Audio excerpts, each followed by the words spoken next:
Hoy tenemos con nosotros en el canal a Irún Moné, que es de Acció Social de la SP de Cataluña, de la CGT, y bueno, buenas tardes, gracias por venir y participar en nuestro canal. Y viene a contarnos qué es esto de Ens costa la vida.org que tenemos aquí en la pantalla bien grande. Pues nada, muchas gracias por invitarme aquí. Y nada, me ha gustado mucho venir aquí a la SEAT a ver cómo las máquinas, que yo soy un trabajador de la construcción y estas industrias así tan grandes me fascinan un poco. Y sí, venimos a hablar un poco de eso, de pérdida de poder adquisitivo, de cómo la vivienda se está llevando parte del salario y de cómo la clase trabajadora se está empobreciendo. O sea, la gente trabajadora cada año que está pasando nos cuesta más vivir. Claro. Tenemos aquí unos datos en los últimos 5 años. La inflación, contando el interés generado, digamos, compuesto, es de un 22,5%, ¿no? Lo que conocemos como el IPC. Pero el IPC, ¿cómo se calcula? Mira, el IPC, yo parto de la base que es un índice que está anticuado, que es un índice que a día de hoy ya no está actualizado y no representa, digamos, el coste de la vida de las familias, de las personas trabajadoras. El IPC pondera una serie de grupos, ¿no? Hay una serie de grupos y en cada uno de ellos hay microponderaciones, microgrupos, ¿no? Para que te hagas una idea, creo que ahora bebidas alcohólicas y tabacos está un 3,75 y dentro del grupo 4 que está la vivienda, sacando lo que es electricidad, gas, agua, gastos de comunidad de vecinos y cosas de estas, está en un 4% el alquiler. O sea que te está poniendo como al mismo nivel lo que se gasta la gente en tabaco y cerveza, por decirlo de alguna manera, y a lo que se gasta la gente en alquiler. Te está poniendo, por ejemplo, a un 12-14% lo que son gastos en restaurantes, bares y hoteles, ¿no? O sea, pondera muchísimo más. Entonces partimos de que el IBC en el Estado español es un índice que hace, ¿no? Que hace el gobierno y lo hace el Estado.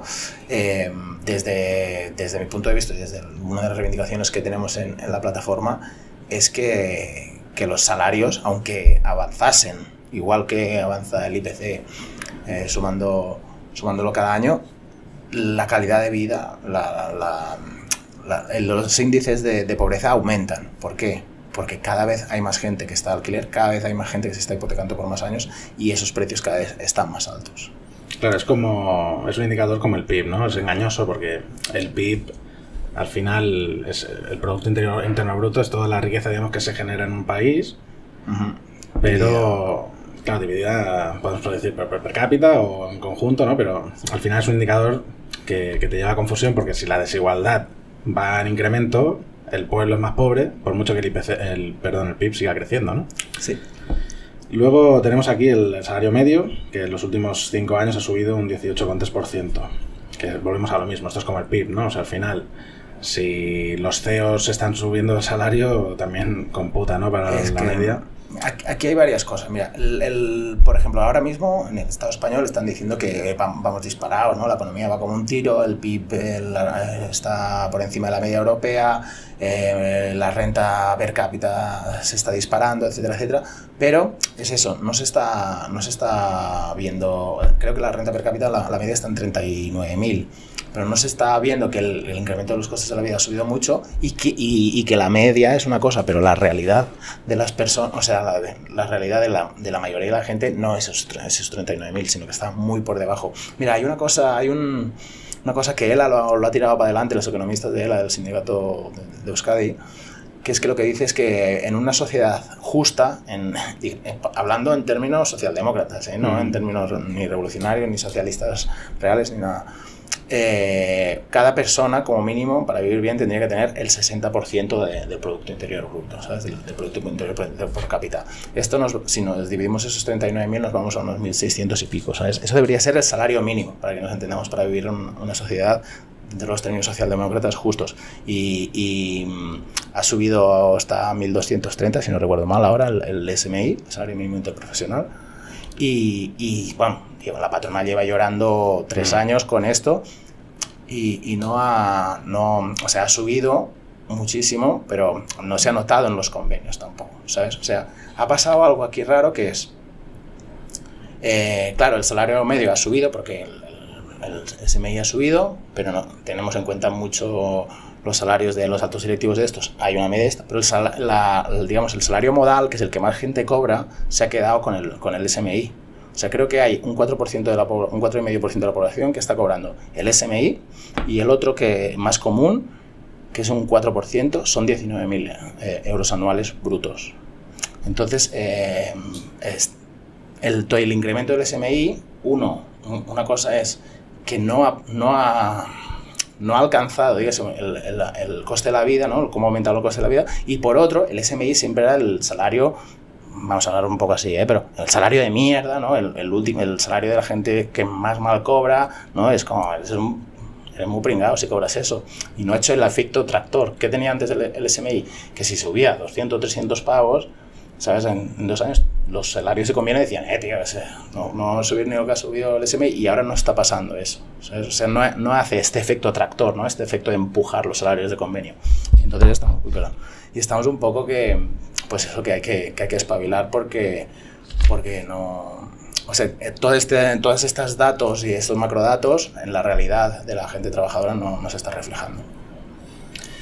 Luego podemos hablar, ¿no?, para seguir profundizando en el tema de lo que estamos desarrollando hoy, ¿no?, que es la problemática de la vivienda.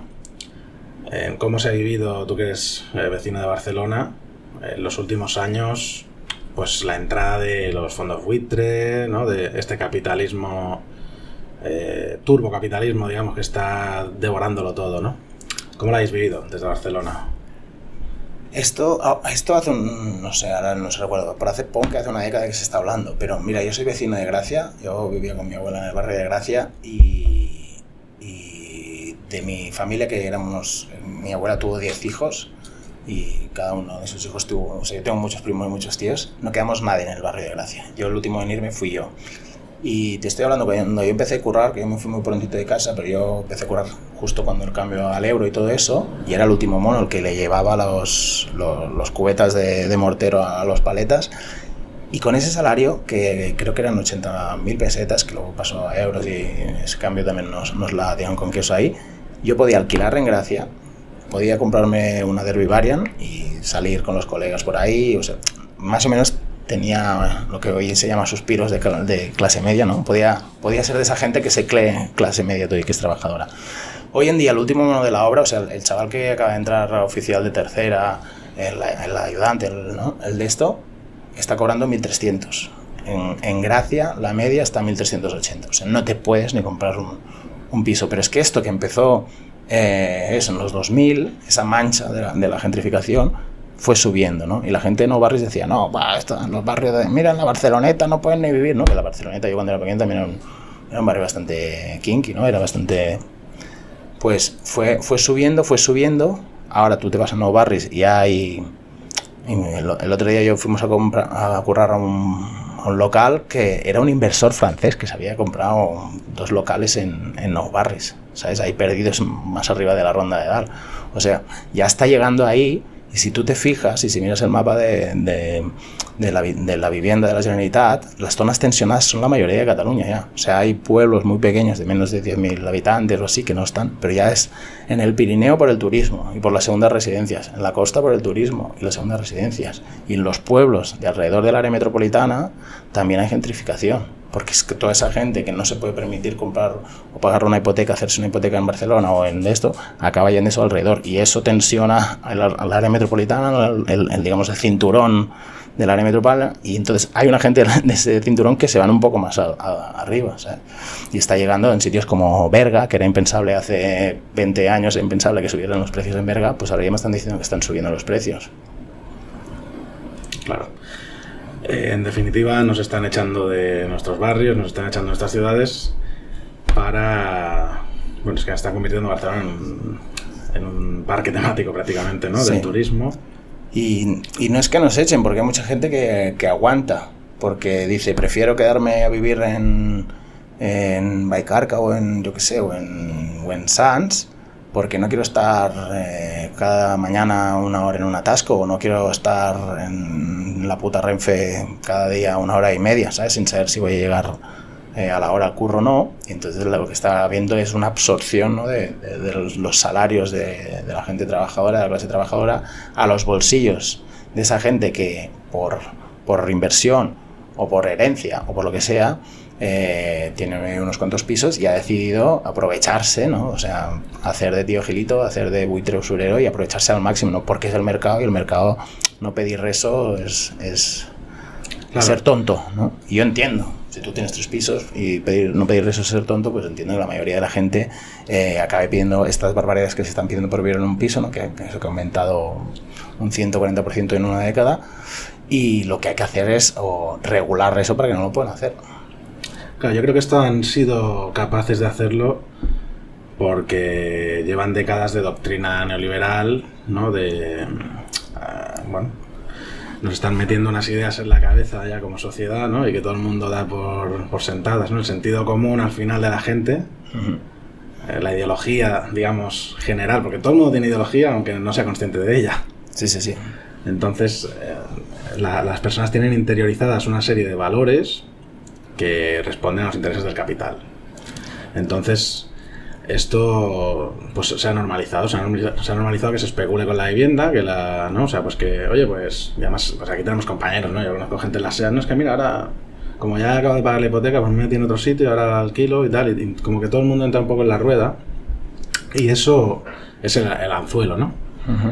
El decirte, hostia, pues tú también puedes especular, y la especulación es algo socialmente aceptable, ¿no? Yo creo que esto hubiese pasado hace 30 o 40 años, estaría ardiendo la calle. Sí, yo clarísimamente, ¿no? Y esto es una derrota cultural como sociedad, desde los movimientos sociales de izquierdas, anarquistas o da igual, ¿no? Como nos queramos llamar, porque al final a veces las etiquetas nos ponen un poco... Sí. Aquí hay 2 fenómenos, ¿eh? Yo creo. Hay uno que es una desregularización de lo que es la vivienda, ¿no? De la fórmula económica de la vivienda, que vino con el PP en la crisis, ¿no? Post-crisis, que fue la SOCIMIS, por ejemplo. O sea, tú creas una sociedad de inversión en vivienda y pagas un 4 o 6% de impuestos, ¿sabes? Está el beneficio, o sea, es una locura. Y luego está la otra cara, que es la que decías tú, ¿no? Que digamos que el sentido común, ¿no? La brújula del centro está, que es normal. Si tú puedes invertir y pisar a tu vecino, hazlo, ¿sabes? Y esto es lo que ha convertido que popularmente dentro de los... se llama el rentismo popular, que es en plan, aunque sea con un piso, ¿sabes? O ya he heredado el piso a la abuela, yo ya tengo el medio a medio pagar, pues el de la abuela le saco la sangre al primero que pase, ¿sabes? Le chupo toda la sangre que pueda. Y esto yo creo que es una batalla cultural, pura y simplemente, y luego creo que tiene que haber una regulación. O sea, si tú a partir de la tercera casa que tienes, que no es para vivir ni para tener segunda residencia, fríes impuestos a esas personas, las fríes. Es en plan, pues mira, el 30, ¿cuánto se paga? 40%, 50% de lo que ganes ahí se te va a impuestos. Estoy seguro que la mitad de las SOCIMIS desaparecen. Se van a invertir con relojes de oro, con coches caros o con lo que sea. Pero creo que hemos de darle la vuelta ¿no? O sea, nuestra lucha cultural tiene que ir para darle la vuelta a esto, y que si tú quieres invierte en cosas que no sean esenciales para la vida. No inviertas, ¿sabes? Que están haciendo los fondos de inversión, se están metiendo en los alimentos, ¿sabes? Commodities, lo llaman commodities. Sí. Pero es precisamente porque el capitalismo está en una fase ahora mismo que ya no... El capitalismo productivo está en China. Entonces en Occidente está en una fase financiera del capitalismo y es rentista. ¿Qué pasa? Que al final tienen que fagocitarse a sí mismos porque no son capaces de generar beneficios. Entonces, ¿qué invierten? En la luz, ¿no? En el gas, claro, en el agua, en la comida, en la casa, en lo que tú necesitas, en el transporte, y van ahí, que es donde te tienen pillado, porque tú pues puedes decir, uy, pues mira, no me puedo comprar un reloj de estos que cuesta 100 euros, pues me compraré uno de 30, o no iré sin reloj y le pediré la hora a la gente, lo miraré donde sea en el móvil. Pero tú tienes que comer, tú tienes que vivir en una casa, tú tienes que ducharte, tú tienes que tener la casa mínimamente caliente. Entonces juegan con eso, ¿sabes? Ya han perdido toda ética y toda moral y van a muerte. Sí, no, el extremo, digamos, tenemos el ejemplo de Milei, ¿no? Hablas de comer, la gente está quitándose comidas. Sí. En Argentina ya la gente no come 3 veces. al día, sí. ¿sabes? Y los asados los van a hacer de burro ahora, ¿no? Claro, o sea... Sí. Pero por eso, cuando hablamos de turbocapitalismo, que antes lo he dicho, a mí me viene a la cabeza Milei. O sea, yo entrevisté también a compañeros del sindicato de la Administración Pública de Buenos Aires y me decían que es que no éramos conscientes de lo que está pasando ahí. O sea, es un experimento neoliberal extremo y se está tapando la realidad. O sea, aquí no nos llega, al igual a ti y a mí, que nos interesan más temas de la clase trabajadora y de la gente, sí que nos llega, pero la mayoría de gente no sabe que la gente ha dejado de comer 3 veces al día y que se toma un mate con una tostada de pan para cenar y ya está, y se va a dormir, ¿sabes? Para poder dormir con algo en la barriga. Bueno, yo creo que nos podrías explicar qué es esto de Nos Cuesta la Vida, ¿no? ¿Qué agrupaciones están implicadas y qué queréis conseguir con esta organización? Mira, esto es una plataforma donde estamos sindicatos de vivienda, está el sindicato de yogateras, está la Confederación de Sindicatos de Vivienda de Cataluña y está la PA. Y por el otro lado, por sindicatos laborales, estamos todos los sindicatos de ámbito territorial catalán. A la izquierda de Comisiones y UGT, que somos CGT, como los más grandes entre los pequeños, CNT, la COS, COBAS, Solidaridad Obrera y la IAC. Y esto fue un diagnóstico que hicimos, ¿no? Que era en plan, pues es muy simple, es lo que hemos hecho ahora, ¿no? O sea, el coste de la vida nos ha pasado por encima, los salarios están quedando estancados.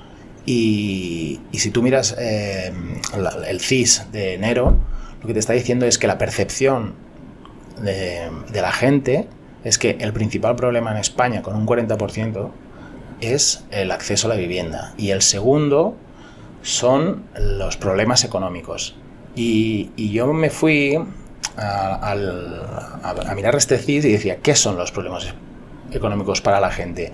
Y los problemas económicos no es, que la bolsa va mal o así, es que la precariedad laboral, el quedarse en el paro, el que no llegar a fin de mes, el no llegar a poder pagar la hipoteca o el alquiler, esos son cuando tú mires los microdatos, son eso. Entonces, esa es la percepción de cómo va el país, ¿no? Un 40% vivienda y un 20% problemas económicos, sobre todo relacionados con el trabajo. Pero luego la percepción personal, ¿sabes? Porque la percepción es muy subjetiva, ¿no? ¿Cómo va España? Pues según qué periódicos leas, según quién mires en el YouTube, en el TikTok, o quién sigas en el TikTok o en el Instagram, tendrás una percepción subjetiva de cuáles son los problemas, ¿no? Si tú solo miras al Vice y compañía de esta, pues tu percepción es que España está fatal por los musulmanes, por decir algo, ¿sabes? Claro, ¿no? El votante de derechas es eso, para él España va mal por los ocupas, por la inmigración. Sí. Cuando a lo mejor su hijo no puede independizarse, claro, porque no tiene... Pues la percepción de los problemas personales de cada uno es que sube a primera posición los problemas económicos relacionados con la precariedad laboral, con el no llegar a final de mes, con la pérdida de poder adquisitivo, a un 32 y baja a un 28 el de la vivienda. O sea, lo que estamos viviendo es que la mayoría de gente, el problema que tiene es que le cuesta mucho pagar la hipoteca o pagar el alquiler y cobra muy mal. Y luego lo miramos con el tema de la inflación, ¿no? Nosotros en CGT hicimos yo con Lorien hicimos el informe sobre la pérdida de poder adquisitivo en Cataluña y la necesidad de la acción sindical, ¿no? Y es que habla muy claro, ¿no? del desequilibrio que está habiendo con los convenios a nivel general y los precios de las materias, de lo necesario para vivir, la vivienda, la comida. En este sentido también recomiendo el por qué cuesta tanto la cesta de la compra, un informe de Hidra, del centro de estudios de aquí de Cataluña, que claro, los packs familiares, o sea, la comida, las marcas blancas es lo que más se ha disparado, ¿sabes? Entonces, viendo todo esto, ¿no? En conjunto dijimos, hostia, hay que ponerse las pilas con esto, y luego dijimos, vale, vamos a hacer esto, pero bien hecho, con la calma. No es que vayamos a lo loco, oye, venga, pues huelga general, va por esto, porque si no, ya hemos visto, pues yo qué sé, las últimas huelgas del 8M, hemos visto las huelgas por Palestina, que no era bien una huelga sindical, ¿sabes? Sino que era un experimento, pero que no queremos que sea eso, no queremos que sea un ciclo de lucha de, venga, un día hacemos una huelga y no, sino lo que queremos es que este mensaje entre y que cale en la mayoría de la gente trabajadora, ¿sabes? Que no se queden los convencidos, que no se queden en los de la sección sindical de la SEAT, sino que llegue más allá. Y para esto hay que hacer varias cosas. Y una es, poner la problemática encima de la mesa, que todo el mundo la conozca, y luego proponer soluciones. Para nosotros... Sí. Y para nosotros, ahora lo que estamos haciendo es poner la problemática encima de la mesa. Es esto que sientes tú y esto que siente tu primo y tu hermana, no es que sea una sensación, sino que es una realidad, que es que no está habiendo pasta. Y, por otro lado, la economía rentista, las empresas están teniendo... por ejemplo, los empresarios no son mucho de sacar pecho, pero la banca sí. La banca está escupiéndonos en la cara unos beneficios históricos, récords, ¿no? En plan, hemos repartido unos dividendos récord de un 30%, ¿no? En los últimos 3 años, y luego la economía más productiva, que yo creo que por los sindicatos se esconde más, también está teniendo máximos históricos en los beneficios, ¿sabes? En términos generales. Si le echáis un vistazo, si ponéis en Google el informe sobre poder adquisitivo en Cataluña, os sale directamente. Es un informe que hicimos en septiembre del año pasado, desde CGT Cataluña, y está muy currado. Entonces, esta plataforma lo que pone es que les poner esto encima de la mesa, que la gente sea consciente de que estamos viviendo cada vez peor, que viviremos peor que nuestros padres y mucho peor que nuestros abuelos, y que como no hagamos, nuestros hijos van a trabajar para ser pobres, que es algo que se está dando en Estados Unidos, así que la gente necesita los trabajos para reproducirse, para reproducirse en la vida, para poder tener una casa y vivir limpio a trabajar y comer decentemente. Ahora que hablabas de la banca, la gente no es consciente, pero porque a veces hablamos de BlackRock y tal, ¿no? Y es como muy abstracto, pero CaixaBank es el principal tenedor de vivienda en España. Sí. Cuando salió, ¿no?, el ministro de Consumo a decir que había no sé cuántos tenedores, que tenían más de no sé cuántos miles de viviendas, uno de ellos era ella. Y encima ella es también de las máximas bancos que hipotecan a gente.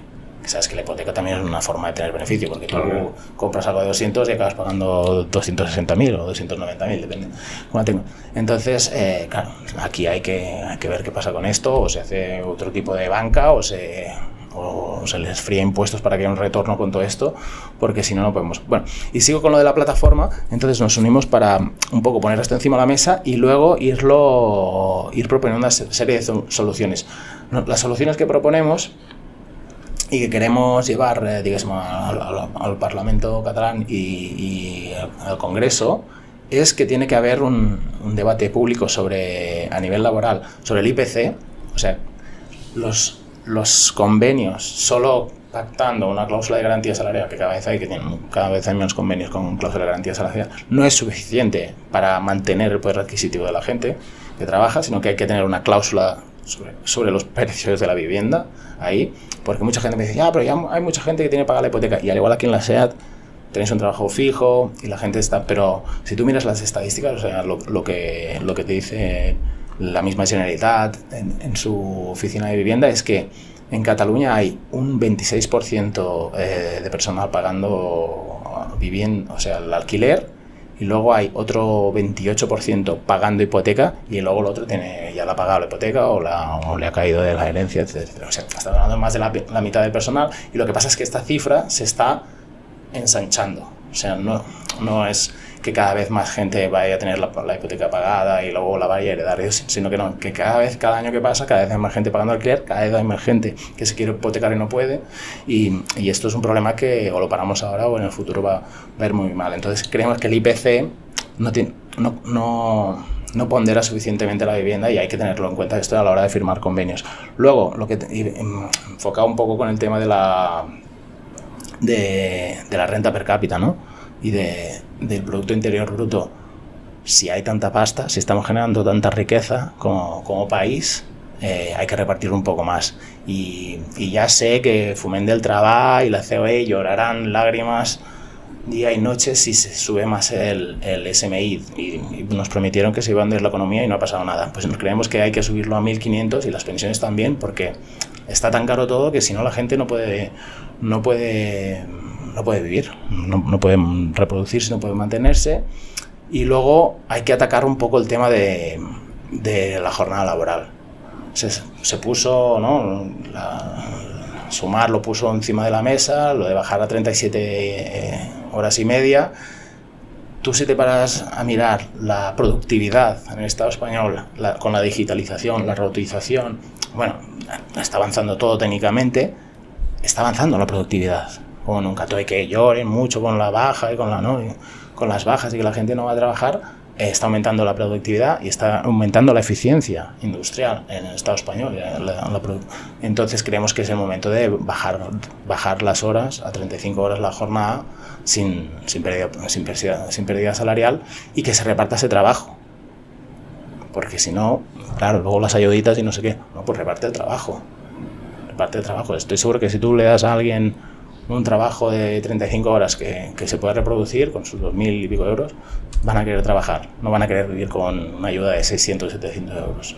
Y luego a nivel, estos son, digamos, el eje laboral, y luego a nivel de vivienda es muy sencillo, es que haya una regulación que prohíba la compra especulativa, o sea, que estas SOCIMIs, estos fondos buitres que vienen aquí y se compran miles de pisos, los reforman, ¿no? los pintan un poco y los venden al doble de caros, esto sea prohibido. Esto estoy seguro que todos los medios te lo van a vender como una reforma socialista comunista que nos va a llevar a la ruina como país y esto, pero esto pasa en muchos sitios, pasa en Viena, pasa ahora en Utrecht, que han regulado, en Tailandia, Laos, Camboya, estos países del este asiático está prohibido comprar, que un extranjero venga y compra viviendas para especular, y está prohibido que tú compres o sea, tengas más de no sé cuántas viviendas, creo que son de 5 viviendas, está prohibido que una persona tailandesa, por ejemplo, tenga más de 5 viviendas, y creemos que esto impediría muchísimo, ¿no? esta acaparación de viviendas, ¿no? Y esta inversión en la vivienda.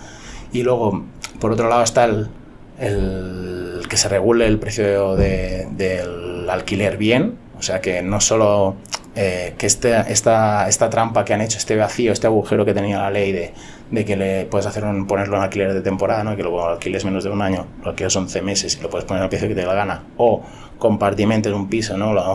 Le pongas 4 puertas con cerrojo y hagas el alquiler de habitaciones. Esto también esté regulado. O sea, si lo quieres hacer, lo haces, pero al precio que toca.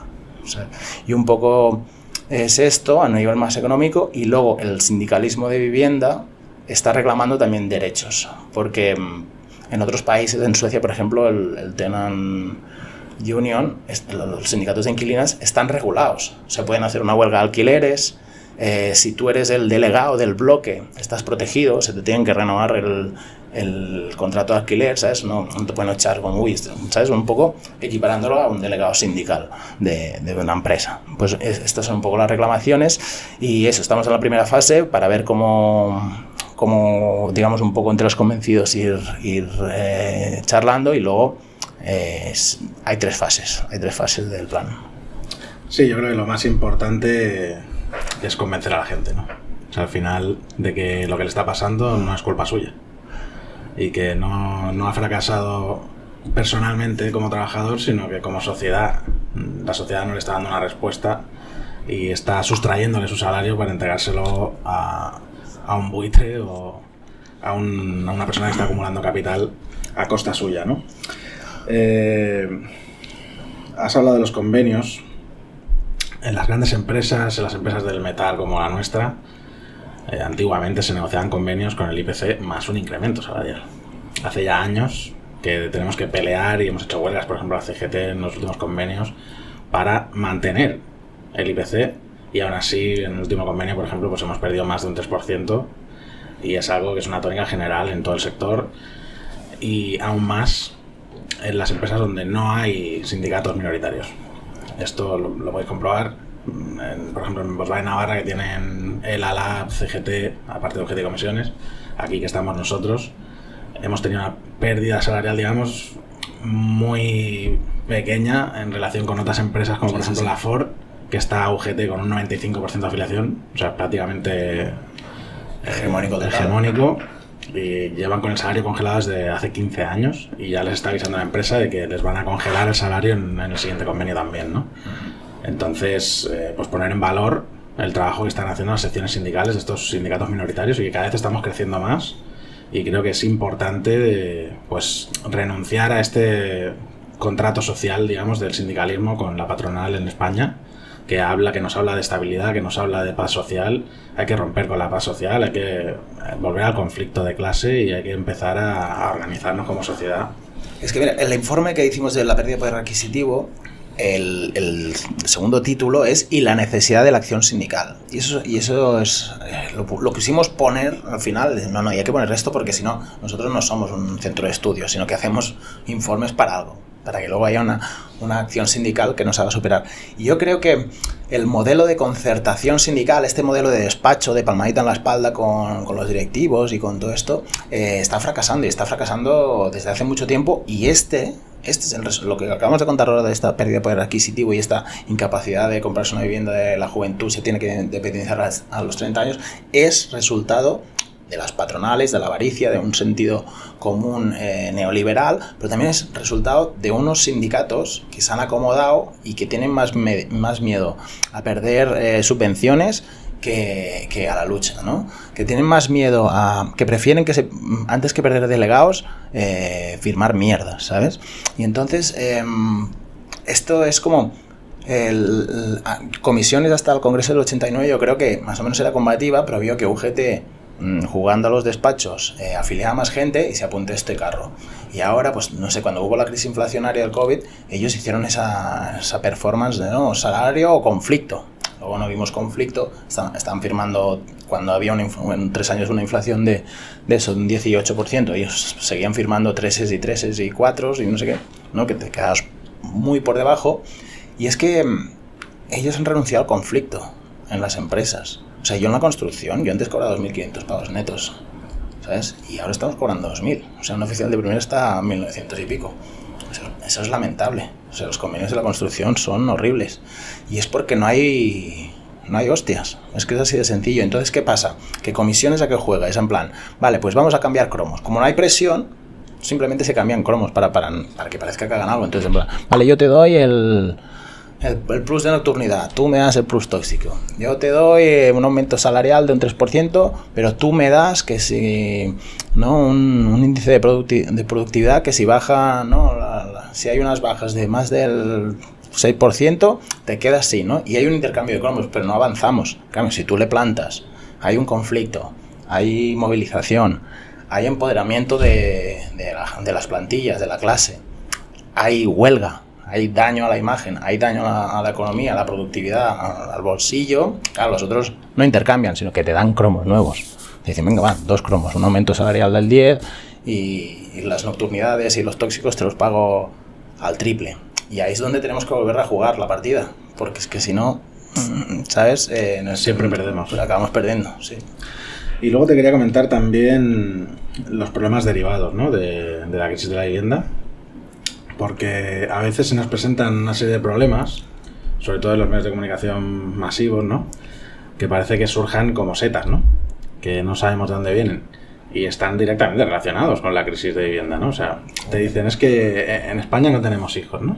Que es muy recurrente esto últimamente. Sí.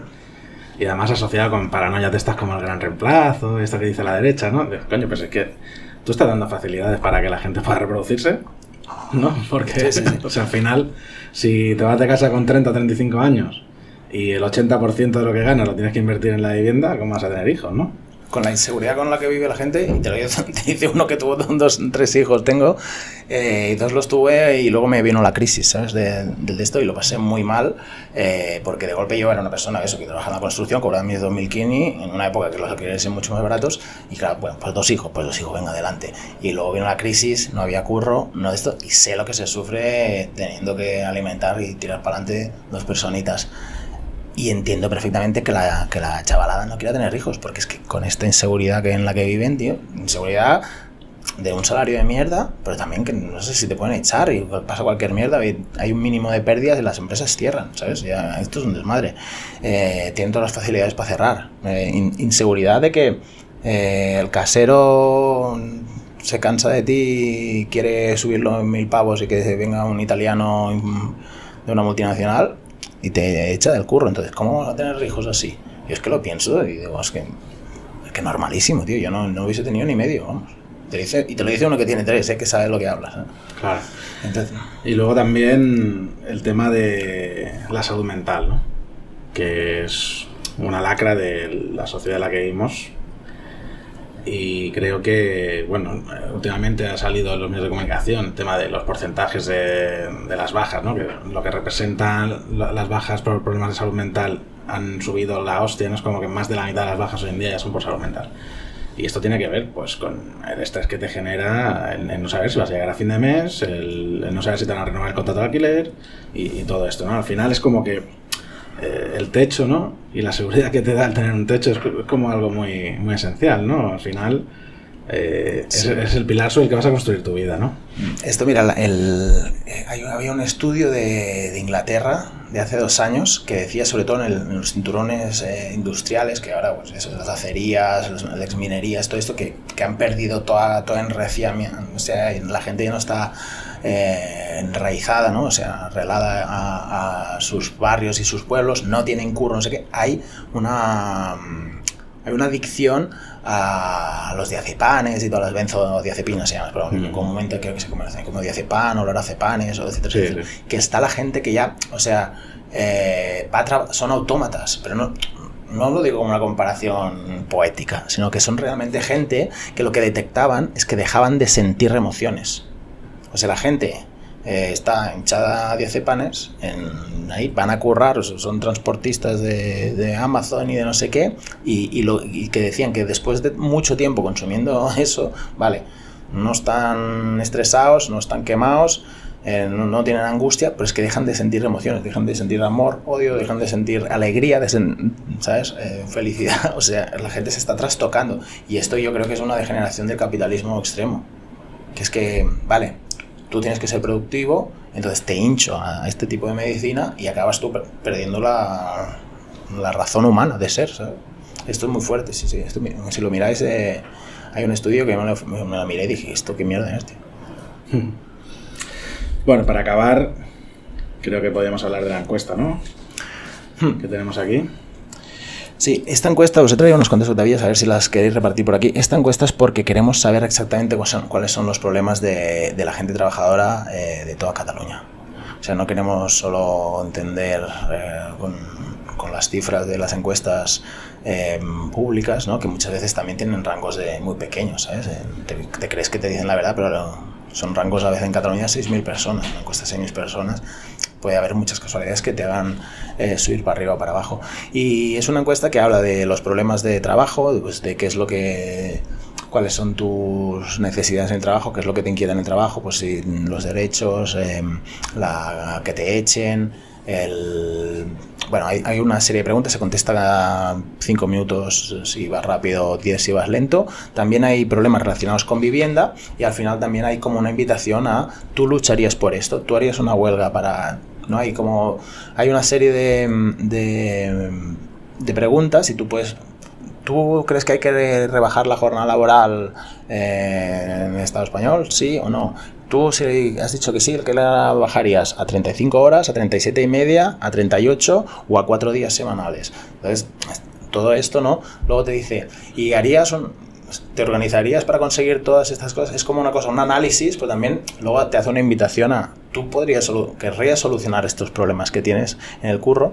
Y entonces nosotros lo que decimos es que hay 2 formas de hacer la encuesta, que nos están contando delegados que les va muy bien.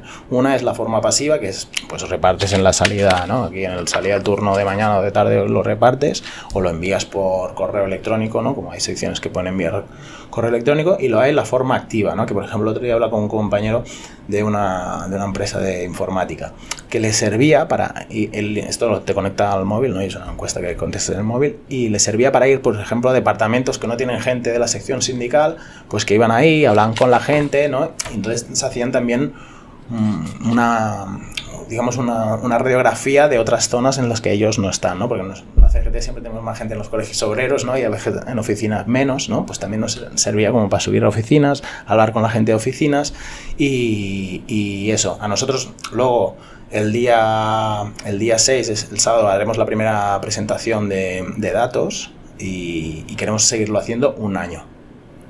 Un año. Y también es eso, si queréis, por ejemplo, la gente de SEAT ponéis, al principio hay como la edad, el sexo, el género y la población donde resides. Y luego te pone el sector. Si, por ejemplo, nosotros lo que hacemos es que le decimos a la gente, si es como en general, pon un sector, por ejemplo, que es el tercer sector o el sector social. Si quieres, puedes poner ese sector más empresa, y luego sector más empresa y centro de trabajo. Por ejemplo, si vosotros le decís a la gente ponerme en sector SEAT Martorell, yo luego puedo desagregar esos datos. Es una cuestión totalmente anónima, no nos quedamos ni con IPs, ni con mails, ni con nada, pero simplemente con los datos los maneja CGT. Yo puedo desagregar los datos de SEAT Martorell, o me dices, o de SEAT de todo el grupo, componentes de Zona Franca y Martorell. Os paso unas estadísticas y sabréis qué es lo que le preocupa a la gente, por qué lucharía la gente o por qué no lucharía la gente. Y esto viene un poco del método organizing, ¿no? Del nuevo sindicalismo estadounidense, que en Estados Unidos, después de años de pillar cacho, el sindicalismo ha vuelto a aumentar la afiliación, se le ha dado la patada al culo a los burócratas que llevaban, porque ahí el sindicalismo funciona diferente, ¿no? El sindicalismo es de ramo, o sea, hay el sindicato de transportistas, el del motor, ¿no? El de automoción, el de aeronáutica, el sindicato de Amazon, ¿no? Y claro, había unos burócratas mafiosos, comprados y sobornados hasta donde esto, y le han dado la pata al culo a estos burócratas, ¿no? Por ejemplo, en el sector de la automoción o en Teamsters, que es el transporte por carretera, y lo han hecho a base de encuestas. Entonces, un poco inspirándonos con el sindicalismo yanqui, estamos empezando a trabajar esto, y también para decirles a los sindicatos mayoritarios que lo de la vivienda es un problema de todo el mundo, que no es un problema solo de los jóvenes y de los precarios, sino que cada vez hay más gente que está sufriendo. Y un poco es para saber por dónde van los tiros y tener información propia. Muy bien, Iru, pues muchas gracias, yo creo que ha sido muy interesante. Y hasta aquí la entrevista. Si quieres acabar con alguna última reflexión. Sí, yo sé que al igual a hoy, aquí a mediados de mayo del 2026 suena un poco raruno, suena un poco friki que se pueda hacer una huelga general por la vivienda y por la pérdida de poder adquisitivo en Cataluña, bueno, en el Estado español. Pero tengo que deciros que he hablado con gente que está en cargos de alta responsabilidad de UGT y lo que ellos han dicho es que no le van a hacer una huelga de este calibre a un gobierno amigo, no van a hacer fuego amigo, pero que ellos entienden que la pérdida de poder adquisitivo y la vivienda, la falta de acceso a la vivienda, ¿no? la dificultad de acceso a la vivienda es un problema que cada vez afecta a más personas y que no lo descartan el día que haya un gobierno de derechas. Entonces, vamos a ver qué pasa. O sea, nosotros vamos a seguir trabajando en la primera fase de convencernos, de ir a los centros de trabajo, de ir a los sindicatos, hacer charlas en los barrios y en los pueblos. Luego vamos a pasar a apelar ya a la sociedad civil. Estamos hablando con Òmnium, estamos hablando con comisiones con UGT, estamos hablando con la CONFAP, con las federaciones de asociaciones de vecinos de Cataluña. Y luego vamos a ver qué pasa. Entonces, me gustaría que de aquí a un año, por ejemplo, volvamos a hablar y me digas, hostia, Iru, pues al igual esto que ahora se ve muy loco, muy desfasado, es posible que se haga. Muy bien. Bueno, yo creo que es un poco triste que te hayan dicho eso, la verdad, porque es el problema de que estén asociados o directamente sean lo mismo, ¿no? Que un partido político, más que un partido político es sistémico como el Partido Socialista, ¿no? Esto es otro problema que tienen los sindicatos mayoritarios. Claro. Lo que te he dicho antes de la concertación va muy ligado a esto y las subvenciones. Y yo sí estoy en CGT es por eso, porque CGT es un sindicato que no tiene alianzas ni contactos, ni está ligado a ningún partido político, no tiene ninguna atadura con ningún poder económico, es libre de cualquier poder mediático, que hoy también son muy importantes los poderes mediáticos. Es más, somos quizá el sindicato que ser tan pequeñitos y tener tan pocos liberados, nos curramos más el tema mediático para tener nuestra propia comunicación y nuestra agenda mediática y a la vez eso nos da las manos libres para gobierne con gobierne luchar por los derechos de la gente trabajadora con total libertad, y eso los otros sindicatos no lo pueden decir. Claro, es que cuando Pablo Iglesias pose funda el Partido Socialista y funda UGT en el siglo XIX, tenía sentido que un sindicato estuviera ligado a un partido en el contexto en que el partido fuese un partido revolucionario y antisistema. Claro. Pero en el momento en que ese partido es el pilar central del sistema, ¿no? Porque es la cara simpática del sistema, entonces ¿no? es imposible hacer sindicalismo así, ¿no? Pero bueno, esto ya sería para otro debate. Eso sería otro debate que podríamos estar más de 45 minutos, que es lo que requiere este podcast. Venga, pues hasta aquí llega este programa. Venga, un saludo. Gracias.